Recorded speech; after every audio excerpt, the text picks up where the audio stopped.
Just another manic Monday. What's going on, Dustin Owen? One of Just the most another popular. manic Yeah, Monday. you're one of the most popular people I haven't had on one-on-one. So I like how you put that. You're one of the most popular people. ... that I've never had on one-on-one. I know I saved the best for hopefully not last. How are you, buddy? I'm doing good, but like that's a compliment. Like saying, of all the non-athletes, you are the most athletic. That's true. I'm doing fantastic, Greg. What's new with you? How's life treating you? Everything's good. Yeah, Hoping this war can end one of these days, so we don't have 10% interest rates. I But think according to you, rates are not why people fail. See, I've been doing some digging in your social media, and by the way, you're a total social media stud. You've got over 33,000 followers. That has to put you in the top 15. You recently went out on your own to start your own coaching company. You really went all in on yourself, and a lot of what you talk about is about betting on yourself. So it's a perfect segue into this conversation. We can small talk, though, before we get into coaching and why you went all in. You're in Florida right now. I'm in Northern Virginia. Let's go from there. Okay. Well, I'm in Florida for now. I like how you put that because my youngest just went off to college, which means I'm not tied to Orlando any longer. I think business will always tie me down for at least 7 months out of the year. But my wife and I just spent 2.5 weeks out west. And I live in a world where I could spend about 5 months in Colorado and then maybe spend about 6 or 7 months in Florida. But yes, Orlando is where I call home. If you want to come on the Loan Officer podcast, I'm going to invite you to the studio office in Orlando, I've been there. Florida. I've been there once. I have been there. Yeah, that was a great episode, by the way. Is it still the same? Is it still the same location? It's not actually. No, we've actually moved. When you visited, we are in Lake Mary, which is a suburb. We're actually in downtown Orlando now. Kind of that whole Jefferson's. We're moving on up. You're very popular. By the way, most people would not understand the Jefferson's moving on up thing. We're so old. Well, it's interesting. I'm too young for that, right? But because of like Nick at Night, then we got all the cool shows. I can probably still recite to you the opening of the Patty Duke show because of Nick at Night. I like Get Smart, Maxwell Smart. I mean, only Don't know it. less than 1% of the people here would understand that. But that was a good opening and a great show. Agent 99. Hey, if anyone's ever seen Get Smart and you're also a fan, definitely let me know. So I'm not the oldest geezer in mortgage. So, brother, let's jump into your journey here. Oh, man. I love that picture. You dug that one up. Okay. Yeah, you look good here, man. Look at this. You got your wife beater on.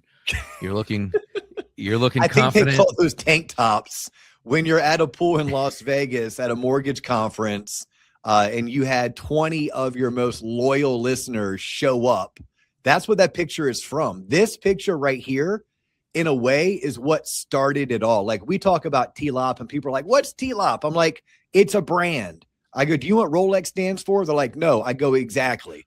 TLOP is a brand, just like Rolex is a brand. It originated from the Loan Officer podcast, but that particular picture would have been probably November of 2022.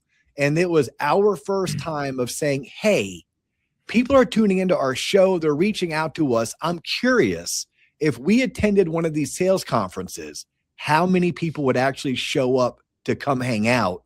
And we had over 20 people come and hang out with us. Like, we didn't offer them special pricing. We didn't pay for them to be there. And it was the momentum and such the positive outpouring of love that actually gave us the confidence in 2023 to be like, you know what? It's probably time to quit calling this just a passion project and let's start leaning a little bit hard into it. So there's some absolute killers in terms of producers in that picture that you dug up. And yes, it was a tank top, not a wife beater.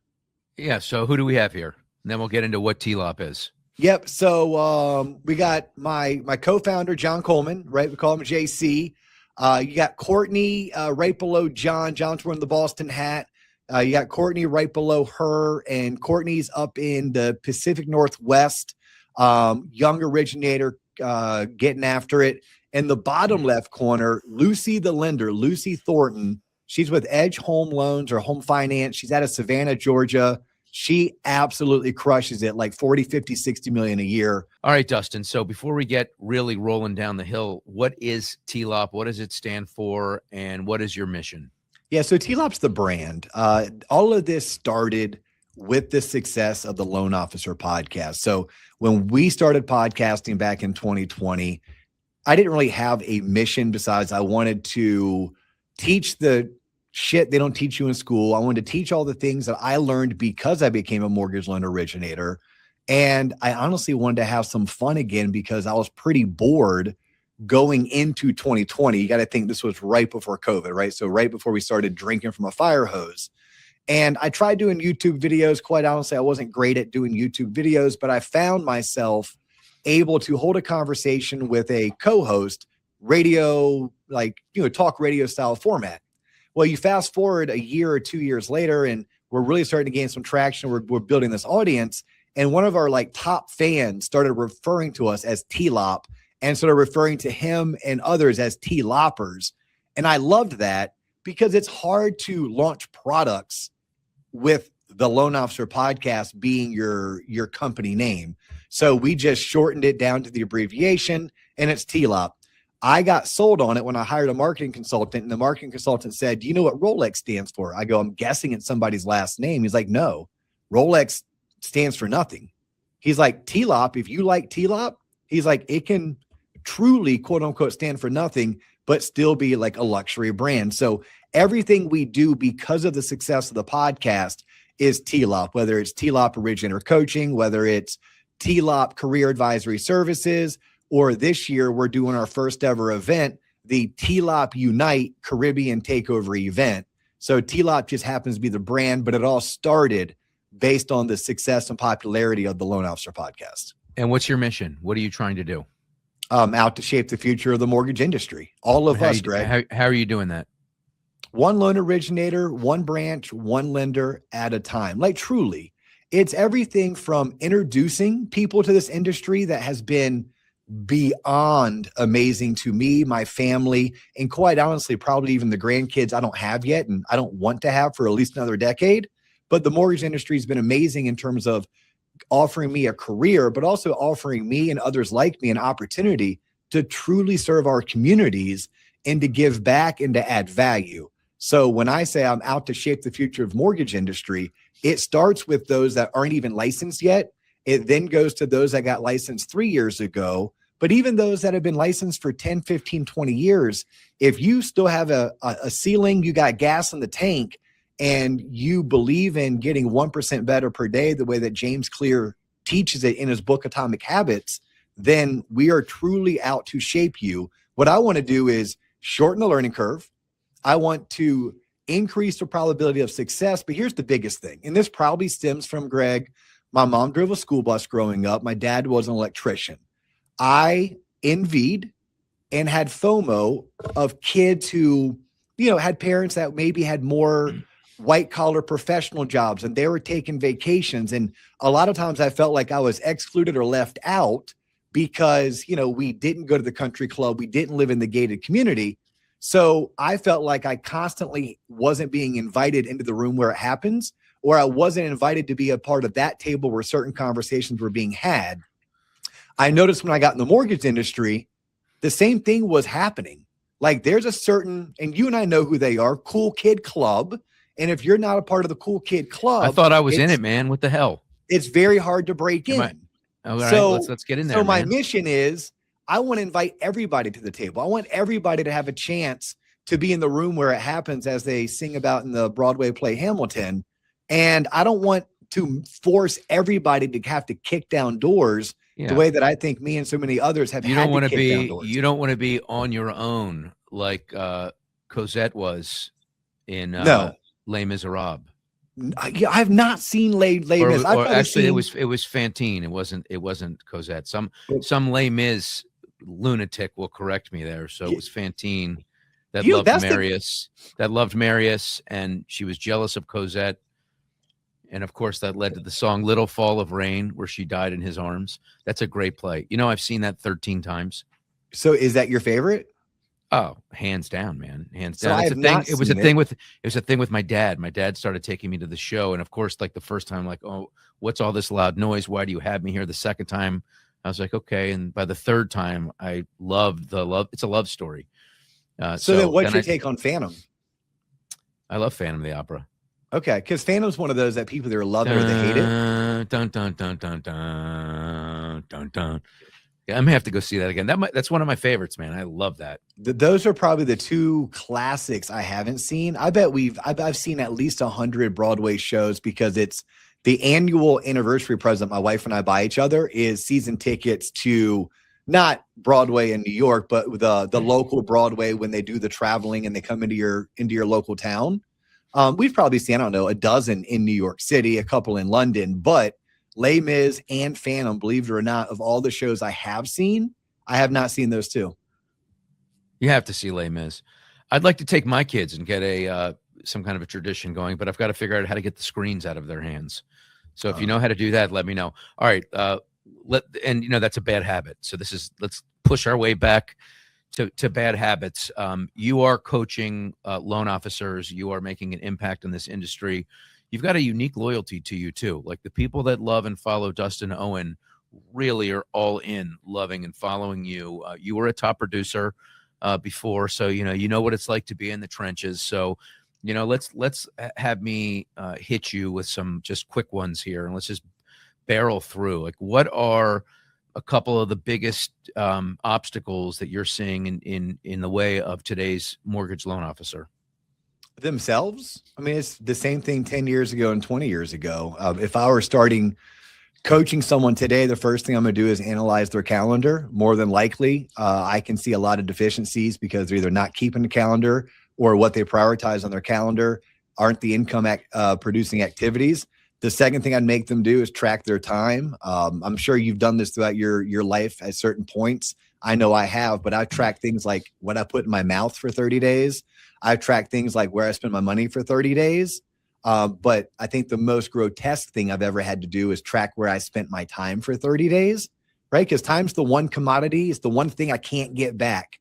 I can make a lot of money. I can lose a lot of money. I can gain a bunch of weight. I can lose a bunch of weight. That I can go gain it back and lose it again. Money is the same thing. Time doesn't work that way. So the first thing I'd start with any originator or branch manager, heck, even company operators, it's how are they protecting their time? How are they intentional with their time? And are they using the tools necessary in order to make sure they're optimizing their time? The second thing, too many of us in this industry love being great loan officers. Love it. I'm talking, you ask somebody, why should I refer you? Or what makes you great at your job? Or what do you love about this industry? And they're like, I just love putting together a hard deal, or I submit the cleanest files to my processor, or nobody is better than me than reviewing disclosures with a consumer and going over the LE and the CD. And although those are all tasks that have to be done at a professional level, it's the one thing that's going to prevent them from being successful in the future, because none of them are talking about being a great business operator. None of them are getting excited about their marketing strategy and how they deploy it. When I ask them about LTV, Greg, you know what they say? Loan to value. When you ask me about LTV, I'm talking about lifetime value, right? What's the lifetime value of that referral source? What's the lifetime value of that borrower? What's your ROI? But how about your ROT, your return on time, your return on energy? And then better yet, what's your cost to acquire a client or your cost to acquire a customer? And most originators, when you start bringing up that type of vernacular or jargon, their head starts spinning the way that most first-time home buyers' heads start spinning when you try to explain to them why you need page 9 of the bank statement. So let's start with the wiring, though, because we're all wired differently, and some might find that getting into a calendar is intrusive, or they don't want to wrap their arms around something so structured. I mean, can you teach someone how to be great and have the winning mindset, or is it an innate thing that's kind of in you or not? Both. I mean, I remember as a kid hearing the phrase, you can take a horse to water, but you can't make him drink. And then in my adult life, when I started actually becoming a bit of an equestrian and riding horses, especially for hours at a time in the mountains of Wyoming. Poor I horses. realized, You're a big guy, man. I feel terrible for those horses. nah, What do those you, horses are designed for it. I don't know. Plus, You're 6. I'm gonna guess right now. Let me guess. Can I?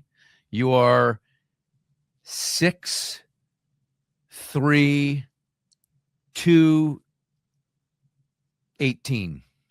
I am currently 6'2", and I am currently 209, needing to get down to 195 by October 17th, because that's my race weight.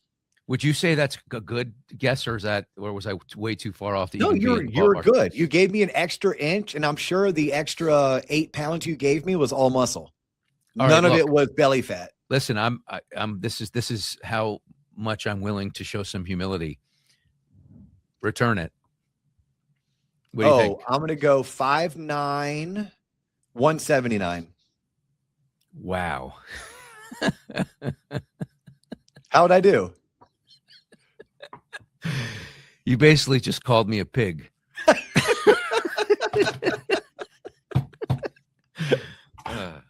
No, well, I understand the fight. Well, first of all, you got muscle.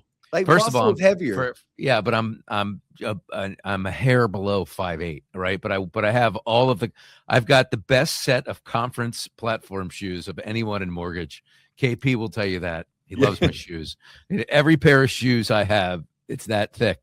So I am, at conferences, I'm probably 5'10". Okay. But when I take the shoes off, I'm probably 5'7.99".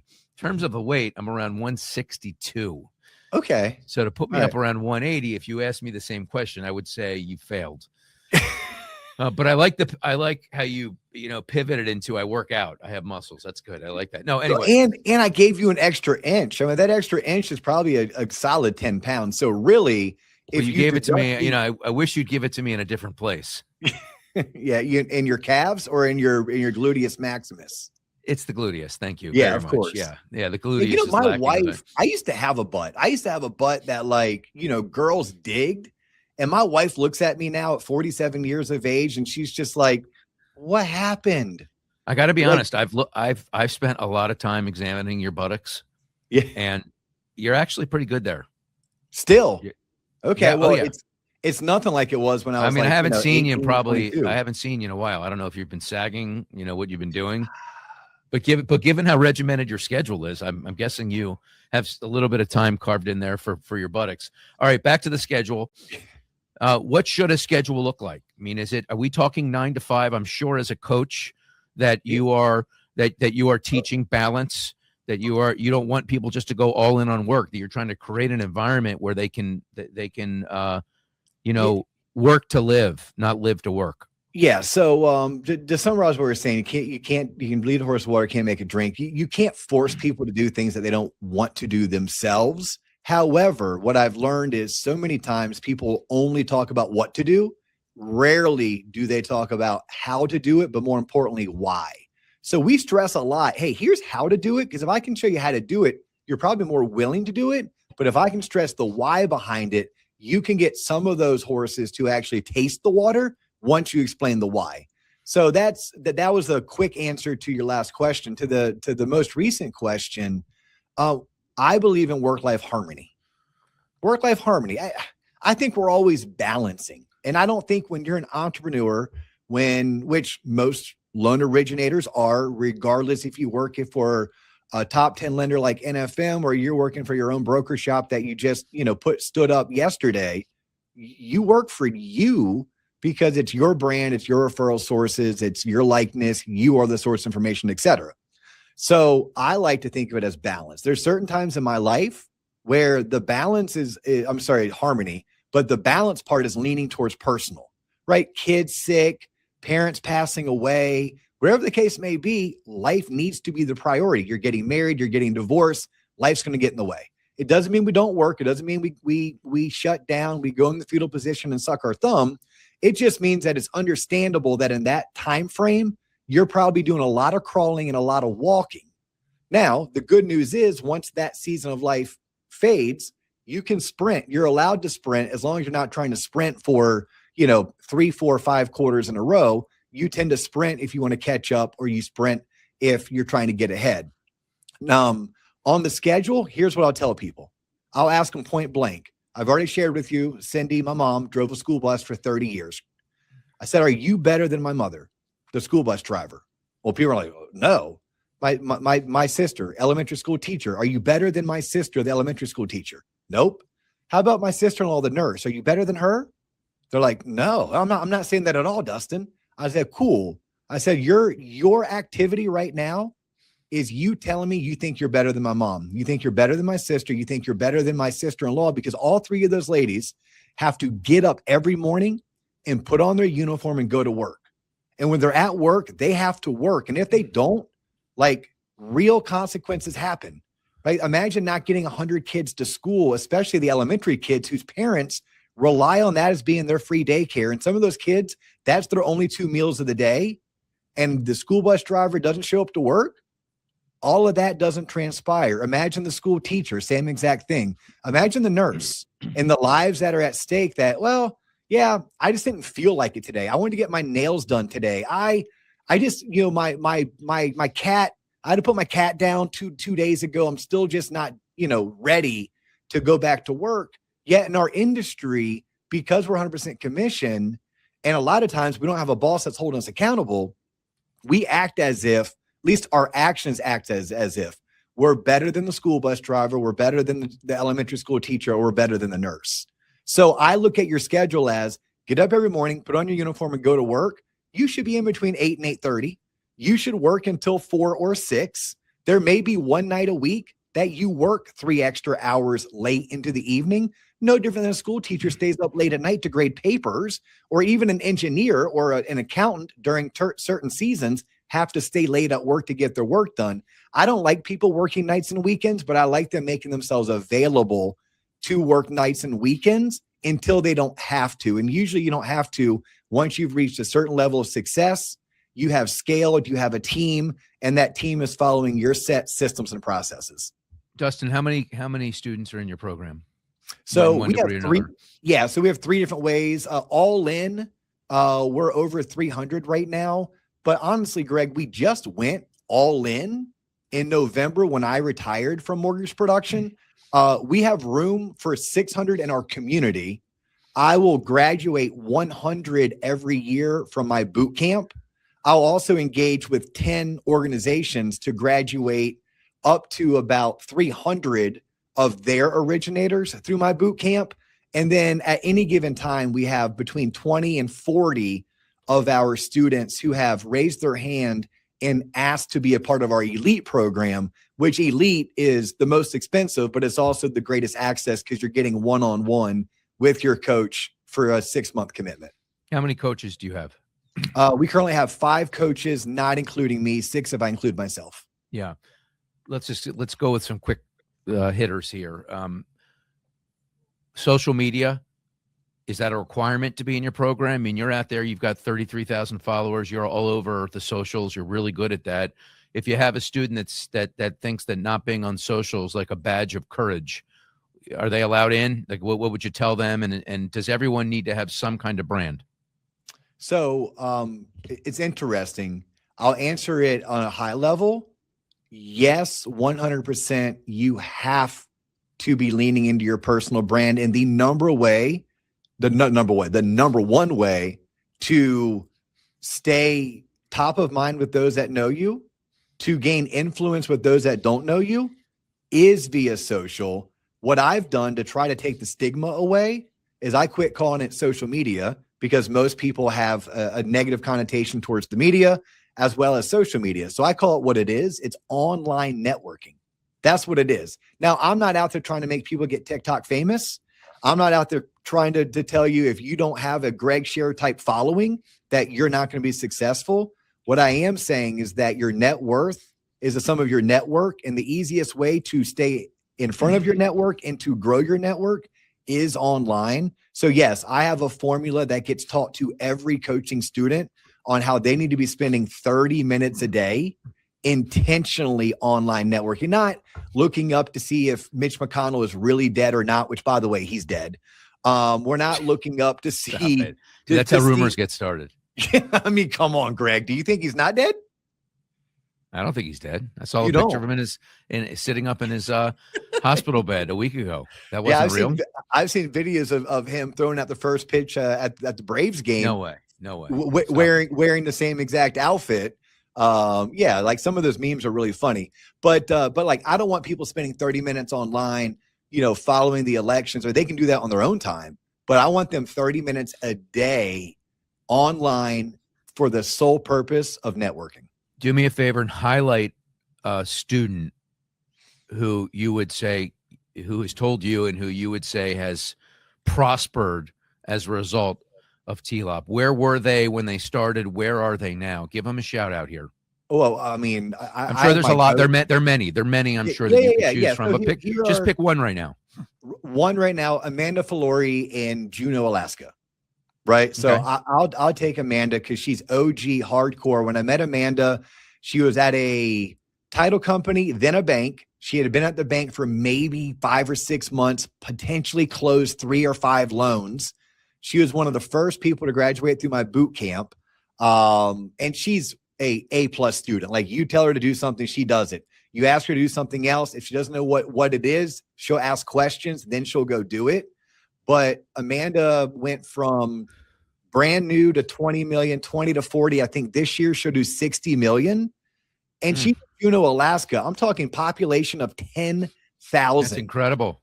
And I'll do one better. She then referred, so she's the number 1 LO in Juneau. She referred me the number 2 LO, and I got to coach him too. So not only is she out there crushing it, but she's not afraid to turn her competition onto the resources that she's leveraged. Love that. I love that. Yeah. So I always use Amanda. There's a guy, Ben Naranjo in CMG. I got to give Ben a shout out. He's in Boston. What's up, Ben? He and Amanda were in the same exact class. And I think this year Ben will do north of 50 million. Same thing. When I met Ben 6 months in the industry, had potentially maybe closed 2 or 3 loans. Now he's in year 4, going into year 5. And he'll do 50 million. You got to do the work though. You got to be out there. And if you look at from the outside looking in, and you look at all the consolidation in the business and all of the recruiting efforts around, come to this organization that has a real estate company that has a massive servicing book. We'll connect you with a real estate agent or an office. You'll be sitting in that office. You'll have guaranteed business. I look at that scenario and go, man, that's a trap. You need to be your own commodity. You need to be, stand on your own feet. You don't need that. Like, that's nice to supplement, but I think once you get into that door, you're then dependent upon to come through on that. And often that's tied to a signing bonus where now you're stuck for a couple of years. And so unpack all that for me, your thoughts on kind of where it looks like it's headed. And would you encourage a loan officer to get into a relationship like that where they're asked to sit in an office, or where the main point of sale is a signing bonus that ties you up for 3 years and an office where you need to sit your butt down in? I'm gonna break this down into 2. The first time is the assigning to an office. I believe we all go through certain seasons of our career. And if I can look at my career in terms of decades, not in terms of days or even in terms of months, then depending on where I am in my career, if I'm strategic with my thought process, I'm cool sliding into that MSA if I'm strategic. Okay, this is that whole LTV, lifetime value. This is the cost to acquire. I'm willing to make a little bit less if I understand that I'm acquiring a relationship, that relationship, because I'm going to build it so strong, will last when I choose not to be a part of the in-house, and that those clients that I end up acquiring, the listing agents that I meet on the other side, they're going to stay with me regardless if I stay in it. So I would slide in if I'm the right person and it makes the most sense to supplement what I'm doing. However, I'm understanding that this is not my long game. No different than, like, I love consumer direct. However, at some point, if you want to be the man, you can't work in consumer direct unless you're owning the operation. Can you define consumer direct for me? Because when I hear consumer direct, I think about phone jockeys sitting, waiting for leads to come in. Yes. And you love consumer direct. Well, I explain that to me, because that's not self-generated in my eyes. Correct. Unless I'm not. Okay. I love consumer direct for the right person Got it. to Okay. serve our industry, serve that clientele, Fair get enough. tons of at-bats, right? Learn how to sell. Better yet, consumer direct has structure that the retail world doesn't necessarily always demand. But I wouldn't love consumer direct for a 20-year career. I wouldn't want consumer direct for a 10-year career. All right. So But it's if all about the somebody in season. their It's all about the season. it's All right, all about the season. So let that's me ask you Yep. another question. I know I'm cutting you off. Sorry. No, you're good. Because I'm older than you and clearly fatter than you, as depicted earlier by you. 179 and I pounds. ramble and I'm 179. I mean, that's horrible. I'm gonna starve myself until the next time I see you. All right. So this is a rapid fire test here. I didn't answer your question about sign-on bonuses, but go ahead. Yeah, go ahead. No, answer that question. I'm not a fan of the 3-year. I've been around executives who this disgusted me. Use terms like, well, you just got to tie them down. No, these are human beings. We're not tying down anybody. I don't mind a 2-year if it comes with a clause where it's going to be prorated if I do leave. Like if I'm going to take a bunch of money and I'm going to sign a 2-year clawback, but you're going to forgive 1/24th every single month that I work in service. Yeah, I agree with that. Yeah, that's I'm cool with that. So go ahead. That's my short answer. That's really good. I could talk to you forever, man. It's so good to see you. Even with the insults, I still love seeing well, you. You know what? I'll make it up to you. I will buy you. Just don't feed me. I will buy you all of the every Jenny Craig program out there. All the whiskey you want this May when you invite me to go to the Kentucky Derby. Kentucky Derby. Yeah, everybody wants to go to the Derby. Dude, I have so much. It's so funny because I've been to 29 straight Kentucky Derbies. I absolutely love it. It's the event to go to. And everyone just assumes I love bourbon, which I do, but I'm not like a bourbon drinker at home. In fact, I don't think I've had in my lifetime, I have never walked over to the bar in my house or the fridge and pulled out an alcoholic beverage or poured myself a shot or a mixed drink or had a beer. I have never sipped a beer under my roof before. I will drink socially. Is that weird? Does that you're puzzled? Does that seem weird? Well, I mean, I'm puzzled because in a way I'm envious because I wished I was more disciplined to only drink when I go out, because when I go out, except for conferences, I know it's only going to be 1, maybe 2 drinks. There was a time in my life where I was drinking way too much during the week, and I actually sought professional advice as to, hey, what's transpiring in my life that's making me want to go and, consume. So what was it? What was that thing? How'd you turn it around? Yeah, interesting. It was being married with 2 kids in a growing business. But I think most of it was chasing a feeling of numbness, so that it was utilizing alcohol to celebrate, using alcohol to soothe pain or anxiety. Interesting. And just learning how to process all that yourself. I don't get that because alcohol makes me feel like shit the next day. I mean, I've never had alcohol, consumed it in any way that brings on those feelings. Like, I've obviously felt numb. I felt good. I felt like I was chilling. Yeah. Everything was cool. But then the next day, like, it just, waking up with the headache, being dehydrated, all that, forget about it. Are you a weed guy? I want to talk to you. Huh? Are you a weed guy? No, I like gummies here and there. Okay. Yeah. See, and I'm not. Like, I don't like how that makes me feel. I've been told that I would like microdosing, but I like to still follow the law. So I only do things that are legal. I'm I'm like a super sensitive person. Like, my body is very sensitive. So don't ever blow in my ear. I'm just kidding. No, what I mean, you say that. I hate it when people whisper in my ear. Like, can't stand it. It's the worst thing ever. And little kids love to get up in your ear and whisper. Well, you got to be so tall. I couldn't whisper in your ear at 5'8". You're 6'2". I mean, I could whisper into your shoulder, but you probably wouldn't hear me. If I was sitting down, you could come up behind me and you could whisper right in my ear, at which point I would do this and it would potentially drop some 4-letter words and ask you to remove next time I see you, just in case, I'm going to bring a stool. Okay. And I'm not talking about one that comes out of my, rear end either. I'm going to bring one I can stand on. Okay. All right. Hey, running a business, getting a business off the ground, like Yeah. the courage it takes to go all in on yourself, to go into debt, to take whatever savings and put it towards this thing. How challenging was it? Was there a point in the journey where you thought, oh my goodness, what am I getting myself into? And then whatever that toughest moment is, how did you barrel through it? Yeah. So I'm able to work through it when I used these words earlier. I truly retired in November of 2025. Like I retired from production. And the minute I can tell myself I retired, it's my reminder that the mortgage industry was so amazing to me that, I don't have to make these next few years or even the rest of my life about the money. But the hard part is you remember the income. You're still wanting that income. There's a certain, it's like as a racer, if I know that I can run a half marathon in under an hour 50, I'm not happy when I run it in an hour 55 because I'm still chasing that hour 50 or that hour 45. So the easy part is when I remind myself I'm retired. The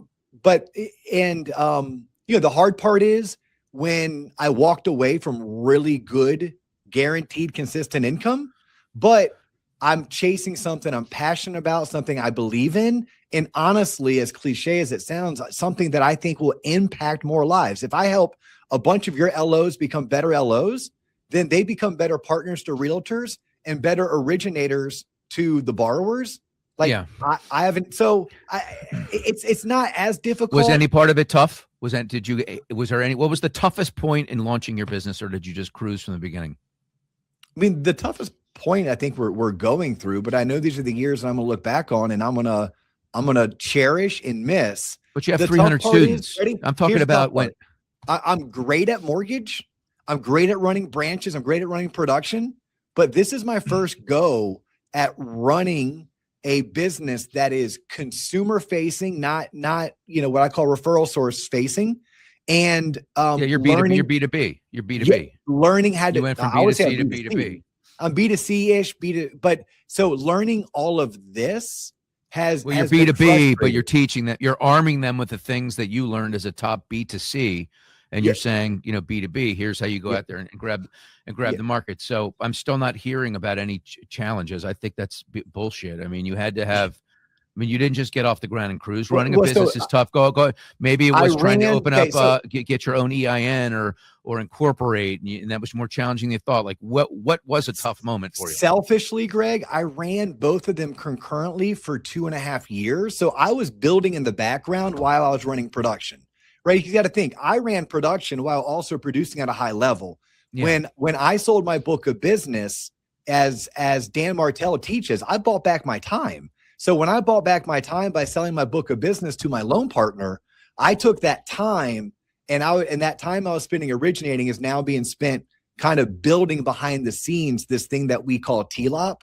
So when I finally pulled the trigger, when you talk to some of our friends in the industry, whether it's a Brian View or people that you and I both know, people you and I don't necessarily know, people were telling me, why didn't you do this a year ago? I've been trying to tell you to do this for the past 1.5 years. So I may have been late to the party, at which point that allowed me to maybe feel less stress than most people would. But I understand. You ran them concurrently, which explains a lot. So that's actually a smart way to do it. All right. We have 2 more minutes left. Yes.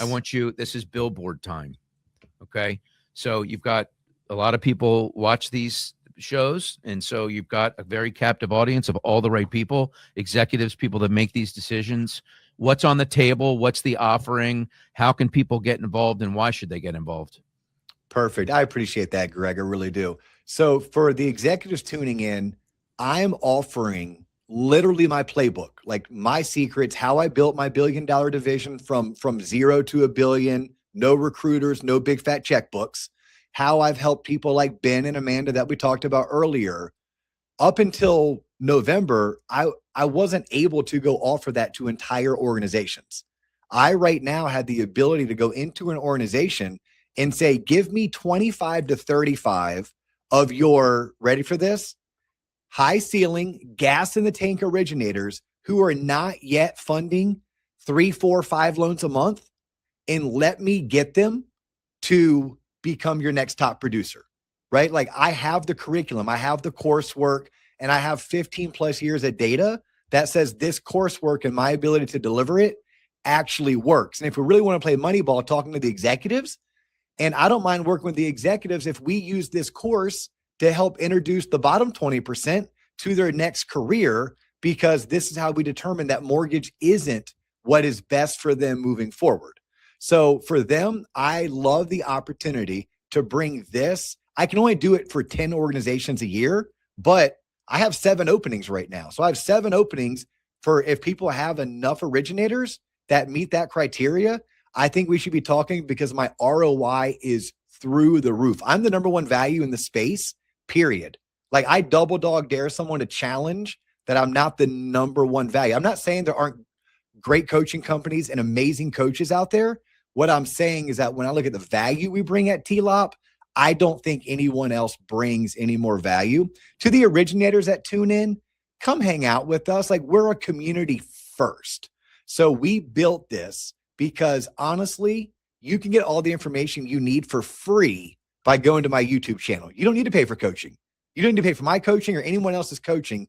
All the information you ever want is free. If you want to go through 1,000 YouTube videos, you can find it all.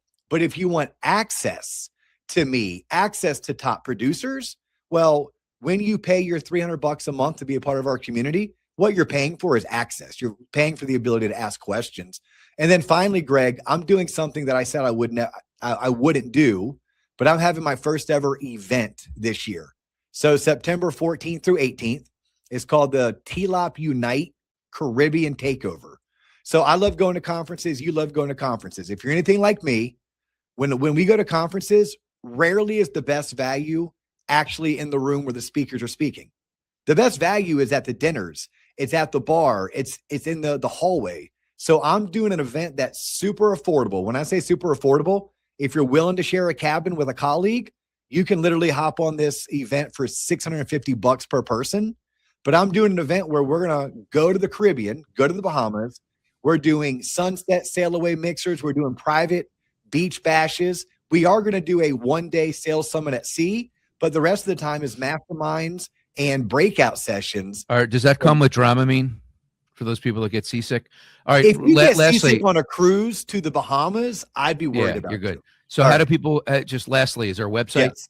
Then I got to run. Yep. Everything is anything you need is at tloponline.com. That's TLOPonline.com. I think a lot of people are going to watch this and go, man, you two are pretty good together. This has been great. We have definitely vibed here. Let's do this again soon. Yes, sir. Thank you so much. Bye, y'all. Appreciate what you're doing for the industry. See you, everybody. Have a great week. Bye-bye now.